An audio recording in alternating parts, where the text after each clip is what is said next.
C'est de bande dessinée dont nous allons parler aujourd'hui avec un illustrateur, dessinateur, je ne sais pas comment on peut employer le terme, même peintre, vous allez tout de suite comprendre pourquoi. Il s'agit de Sébastien Grenier, car vient de sortir aux éditions Soleil au mois d'août La cathédrale des abîmes. Bonjour Sébastien. Bonjour. Alors, avant de parler de cette nouvelle bande dessinée sortie donc le 22 août dernier, on va s'intéresser un peu à vous. On imagine forcément qu'un illustrateur, un dessinateur passe par une formation de dessin. Est-ce que vous, c'est le cas? Et à quel moment vous avez découvert que c'était ce métier-là que vous vouliez faire?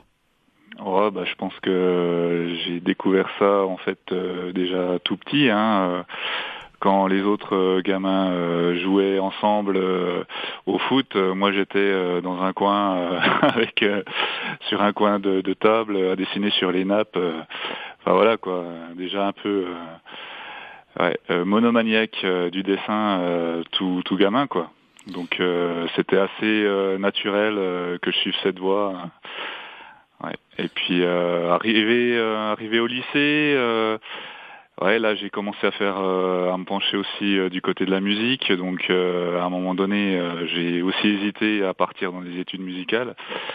Et puis les circonstances ont fait que je suis plutôt parti du côté du dessin. Et puis donc j'ai fait l'école des beaux-arts d'Épinal. Et puis là j'ai décroché mon diplôme. Et puis après la suite logique, démarche auprès des éditeurs. Mon premier contrat c'était un contrat d'illustrateur pour le ministère de la Culture sur l'histoire des musiques actuelles. Donc là j'avais fait pas mal d'illustrations sur l'histoire de la musique, donc ça liait mes deux passions, la musique et le dessin. Donc pour un premier contrat c'était assez cool. Et puis assez rapidement derrière, j'ai été repéré par Jean-Luc Istin, donc directeur de collection aux éditions Soleil. Et puis très très grand scénariste, avec qui donc j'ai fini par travailler sur La cathédrale des abîmes. Mais avant ça, j'ai travaillé donc sur la série Aaron avec Ronan Le Breton au scénario. Donc c'était déjà une série assez longue, qui est sur 6 tomes, qu'on a commencé en 2006 ou 2007, et qu'on a terminé donc en 2016. Le dernier tome est sorti en 2016. Voilà. Et après donc j'ai enchaîné avec La cathédrale des abîmes. Entre Aaron et La cathédrale, il y a eu un petit break où j'ai fait un peu de peinture pour des commandes de collectionneurs. Mais voilà à peu près en accéléré mon parcours quoi. Alors, est-ce qu'on peut parler de votre technique, parce que elle est particulière? Vous peignez en fait les bandes dessinées que vous faites.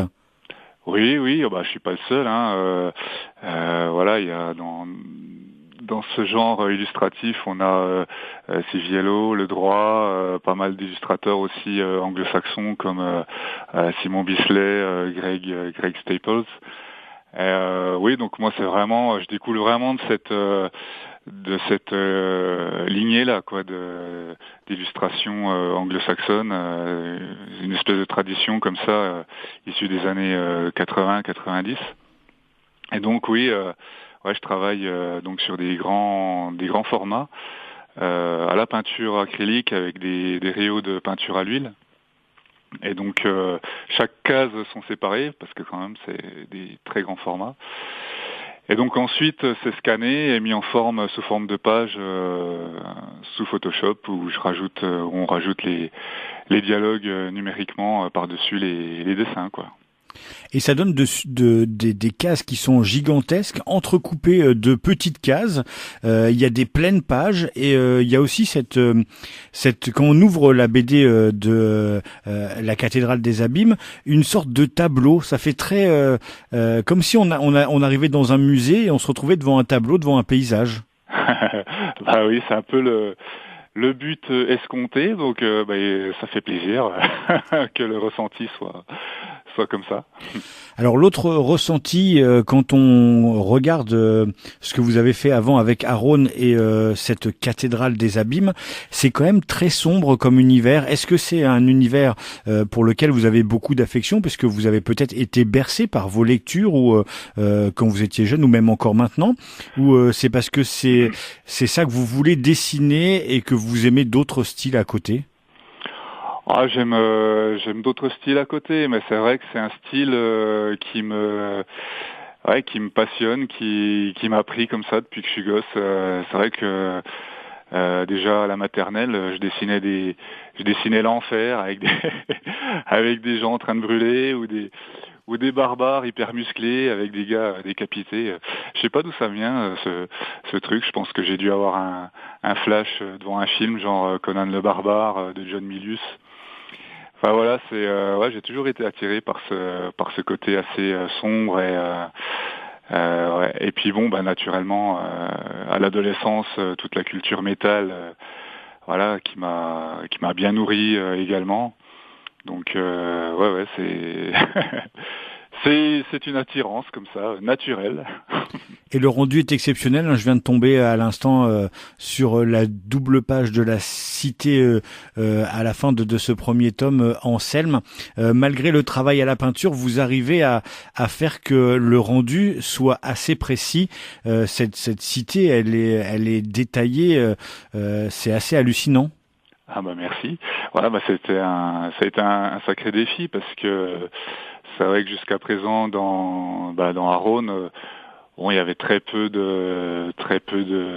d'architecture, très peu de civilisation. C'était quand même dans un contexte assez sauvage, assez barbare. Et donc là, le défi avec cette BD, c'était justement de mettre en scène des grandes architectures, des grandes cités, tout en étant effectivement le plus lisible et précis possible. Donc ça a été un vrai challenge pour moi. Mais bon, voilà. Donc si le ressenti est comme ça, c'est chouette. Et puis ces bâtiments sont au cœur de l'histoire, parce que cette cathédrale, justement, on en parle beaucoup dans ce premier tome. On suit notamment l'histoire de cette jeune fille guerrier élevée par des prêtres ou des moines, cachée au tout début. Ça reflète aussi un peu notre société, ce combat. Alors ce combat, peut-être pas ce combat, mais l'égalité homme-femme. Comment une femme peut-elle prouver qu'elle est capable dans un monde d'hommes? Oui, effectivement, on peut y voir une lecture féministe de notre société. Et c'est vrai que cette question serait plus à poser à Jean-Luc Istin, le scénariste. Mais effectivement, il a réussi à intégrer pas mal de questionnements sociétal dans l'album. Effectivement. Alors justement, votre travail avec Jean-Luc Istin, comment cela se passe-t-il? Est-ce que vous partagez vos idées? Est-ce que votre point de vue peut changer le scénario, ou est-ce que il vous donne le scénario et à vous d'imaginer le visuel? Alors déjà au tout début du projet, donc quand j'avais fini Aaron, Jean-Luc m'a posé la question de savoir ce que je voulais faire.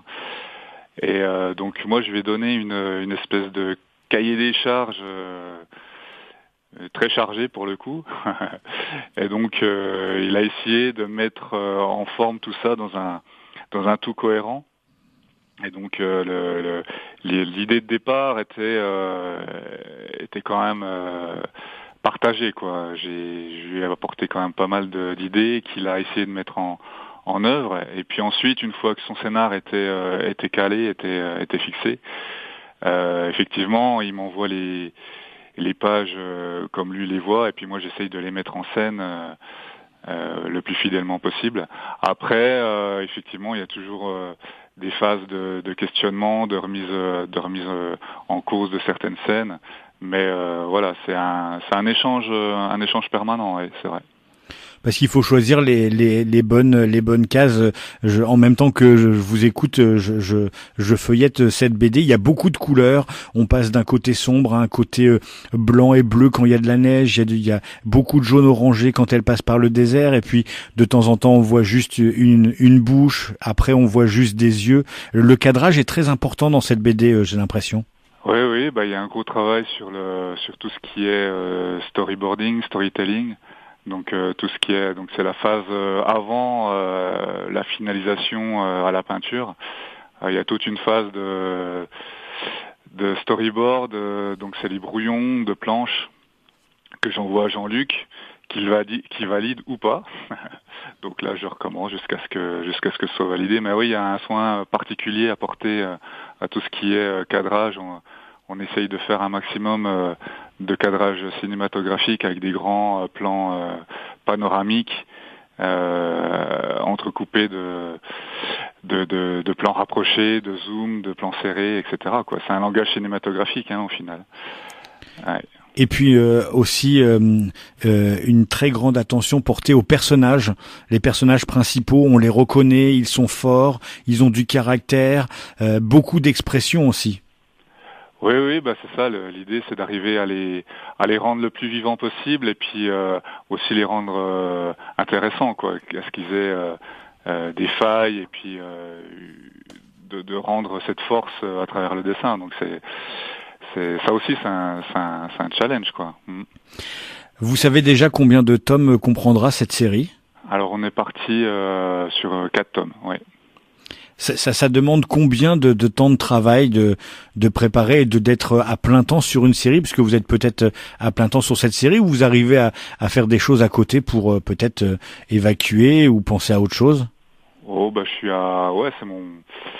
c'est mon boulot Je suis à plein temps dessus, à plus de 8 heures par jour, 7 jours sur 7 quasiment. Bon, heureusement j'ai des vacances. Oui, puis à côté de ça, je fais de la musique, j'ai un groupe de musique qui me permet aussi d'évacuer et puis comme dérivatif, on va dire.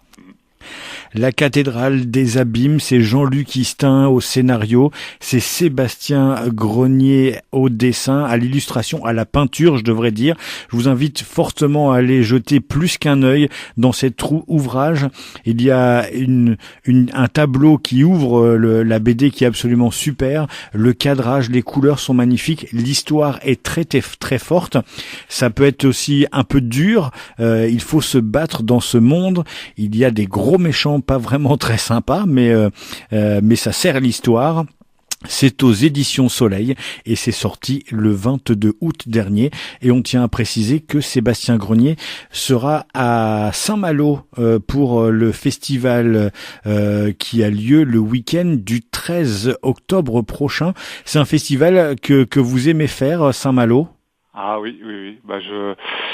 Je fais de moins en moins de festivals et de dédicaces, parce que le temps mon emploi du temps ne me le permet plus trop. Mais Saint-Malo, oui, c'est un rendez-vous que je n'ai pas envie de manquer. Oui, en plus l'endroit est magnifique avec la vieille ville, l'intramuros. C'est toujours un plaisir d'aller là-bas. Merci beaucoup Sébastien Grenier. Je rappelle que la cathédrale des abîmes, c'est aux éditions Soleil et c'est en librairie depuis le 22 août dernier. Merci beaucoup et très bonne continuation. Merci à vous.